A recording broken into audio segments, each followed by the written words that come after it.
There are several reasons why I have my girlfriend play a game. Sometimes I do it as an experiment, sometimes it's an attempt at teaching her stuff, and sometimes it's just because I want to see if she's stubborn enough to make it all the way to the end. But sometimes I have her play through a game just because I was in the mood to play it again.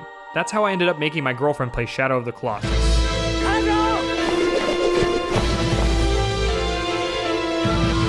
This is a game that everyone should try to play at least once. If you found your way here but haven't played it yourself, I recommend playing it before spoiling anything. Getting her to play this one was only going to be a challenge up until she learned there was a horse in it. Agro! Hello, buddy. What's up?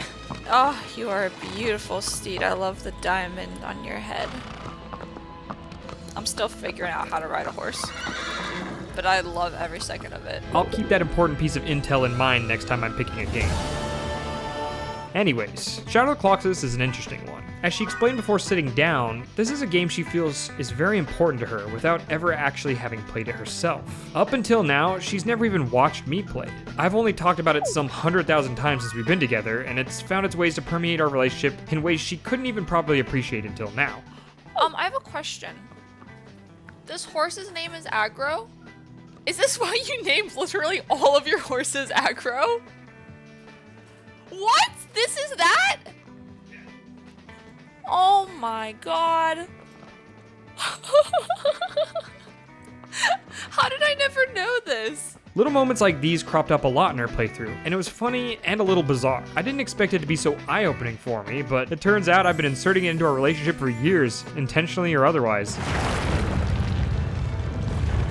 Okay, this song is definitely our vacuuming playlist. Even though Shadow of the Colossus has orbited our relationship, it's always just been that game with the shiny sword to my girlfriend. I go off on tangents that could create some elaborate 30-page thesis deciphering what the true meaning of the story is and how all the Blue Point Games timelines are connected, but up until now, she'd had no clue what was going on. Okay, so is this a sister, a lover, someone who owes us money? Finally, I have someone I can bounce ideas off of, or so I thought. Is that bridge safe? What I expected was an evening of discussing the secrets and lore of the Forbidden Lands. What I got was an hour-and-a-half discussion about what Agro's journey back to the shrine looks like each time we slay a Colossus. You belong in the wild. Just get out of here, you stupid, dumb animal! She was clearly a little traumatized from previous games we've had her play because she was extremely mistrusting of the world. She'd ride around the game feeling like things were quiet. Too quiet. I think I may have permanently damaged her faith in games after all the time she's been ambushed or killed just for trying to explore something. I can see that now from how skeptical she was of this gift horse in its mouth. For some reason I feel like this landscape would be, there would be like giants throwing boulders at me, and I have to say I'm very happy that there aren't. I've heard a common criticism about the Forbidden Lands that there aren't enough enemies or threats to encounter, but rather it's just a large open space in between each Colossus. For her, this is practically a dream come true though. Even if there wasn't a single Colossus to fight, I think she'd be more than happy just riding around on Agro exploring everything. Like a child given a new toy, she'd find incredibly simple ways to entertain herself, like getting Agro up to top speed and seeing if she was smart enough to not jump off a cliff. Okay, Agro, I'm gonna jump on you. Oh my god, I did it! Agro is basically a jungle gym. She told me more than once that playing this game felt like she was watching a movie. Whether it was the cinematic aspects of the world or the intuitive way Agro navigates it, she always found herself circling back to how beautiful everything was. It was fun watching her get lost in the spectacle of it all. This game's good about balancing the line between gameplay and story.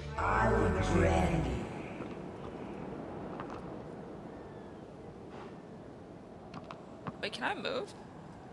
Oh my gosh, I can. Ah! I'm me!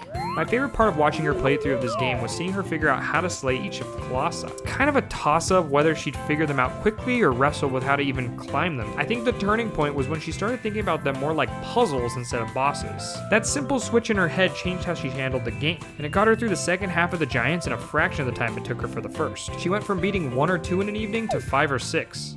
Agro! Let's go top, oh my god! Agro just ran over me! I get the worst luck of being run over. I'm so bad.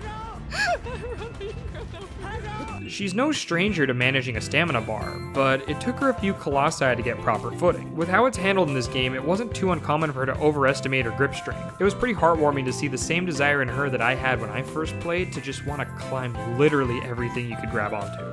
Once she realized what was possible, she started hanging from just about anything that looked like it had handles. I don't think she necessarily was managing her stamina poorly as much as she was just so eager to jump, run, and climb. I'm not surprised she completely forgot there was a meter in the bottom right to begin with. It's not unlike her to forget crucial information in the middle of something important anyways. Even while climbing the fur of one of these giants with the triumph of music in full swing, she couldn't help but lose sight of why she was up there in the first place. This looks like it'd be a really nice place for a nap. I would definitely come up here and read a book.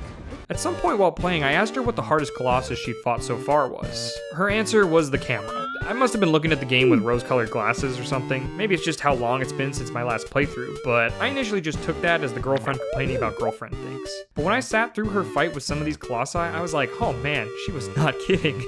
This camera could not decide where it wants to be. After watching her climb the same thing for the third or fourth time, I had plenty of opportunities for some much-needed introspection. Needless to say, I owed her an apology when all was said and done, because the camera was indeed not friendly. Where the hell am I? No! Ugh! So in general, it's never a good idea to let the girlfriend play these games hungry, but that rule was doubly important for Shadow of the Colossus. We'd run into the situation of, yeah, let's have lunch after this one, but with each stumble or fall, she'd only get more and more irritated. No! What the hell? I thought I was on it. I thought I was like over him. Oh my god, he hasn't done that in like 10 minutes. The absurdity would get cranked up to 11 when after beating one, we do the song and dance of, let me just see where the next one is, followed by seeing what he looks like, and before you know it, she's fighting again. I think the reason it kept happening was the game's just so fun that as soon as she'd accomplished something, she'd forget how hungry she was. Right, the strike.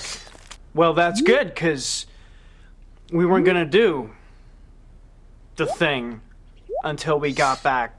So before fighting the Colossi, you gotta find them first. Fortunately, she's got no excuses for getting lost because the sword shows exactly where you need to go. My guiding moonlight. Even with the light guiding the way, it felt like the ride to a Colossus lasted longer than the actual fight most of the time. There's not necessarily much to do in the Forbidden Lands, and you can usually just run straight to the next Colossus. But if you're willing to stop and appreciate the scenery, well, you'll probably understand why she kept getting lost along the way.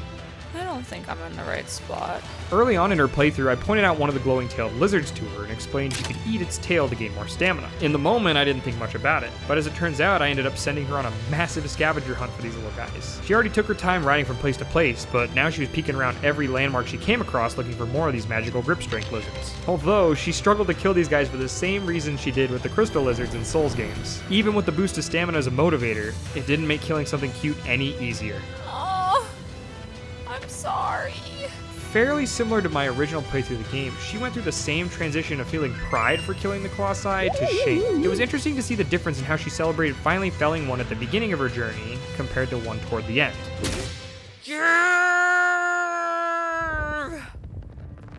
Woo! Oh. It's so satisfying.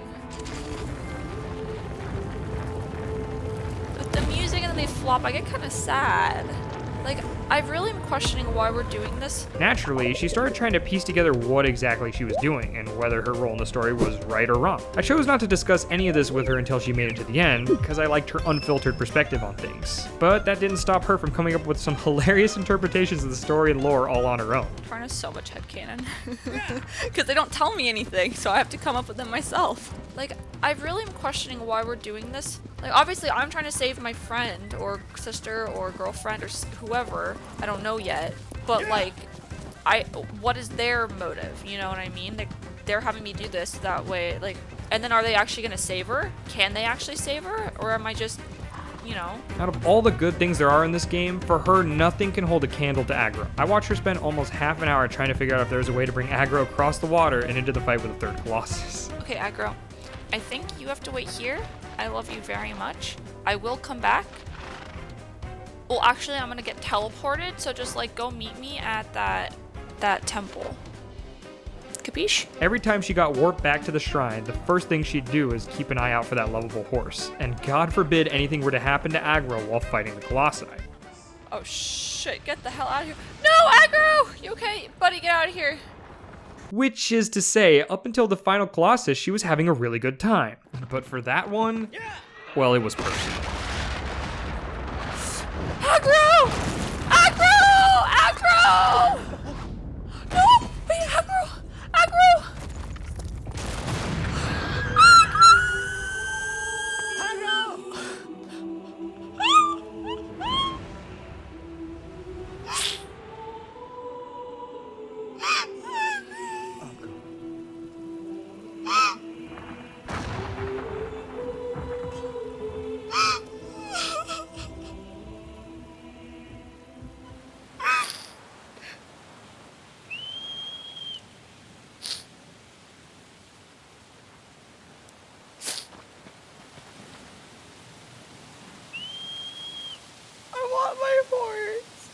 After some minor coaxing on my part and a trip to get some ice cream, she was finally ready for the final fight. Listen, let's make up, all right? We gotta go back inside. Everybody's waiting for us.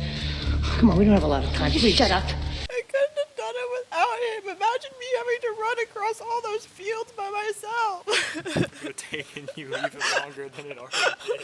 I know. That would have been like an extra hour in between each lizard.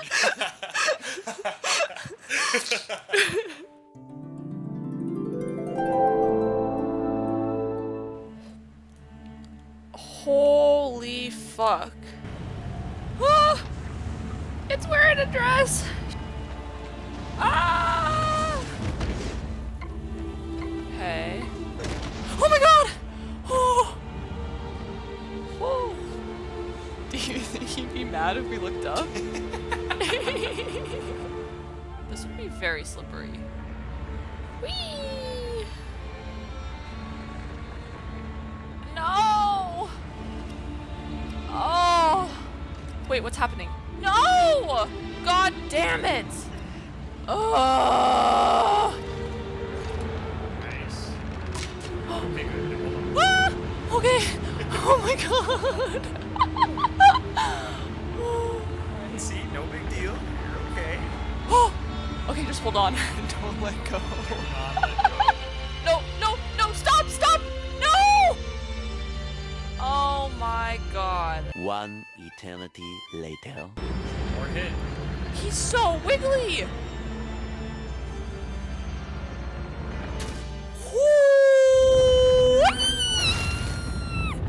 Ah! First try, kind of. I mean, if you don't count all the times you fell off, it kind of was, yeah. Okay. What's gonna happen? Oh, fuck me. I knew it. I knew it! I told you I was the bad guy the whole time. Like from the 6th Colossus. Is there something I can do? No! Ah! No! Did I lose? Overall, I'm really happy she enjoyed Shadow of the Colossus so much. By the end of the game, she just wanted more, to which I told her, we all do. Ironically, that's exactly why I found myself coming back to this game in the first place. Now that she's been reeled in too, I have a feeling we'll be getting the itch to play sooner rather than later.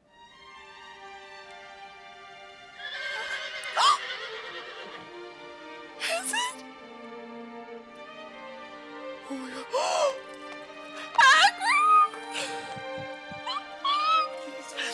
He's okay! He's limping! It always comes back. He always comes back! I wasn't kidding when I said this was just an elaborate scheme to replay one of my favorite games.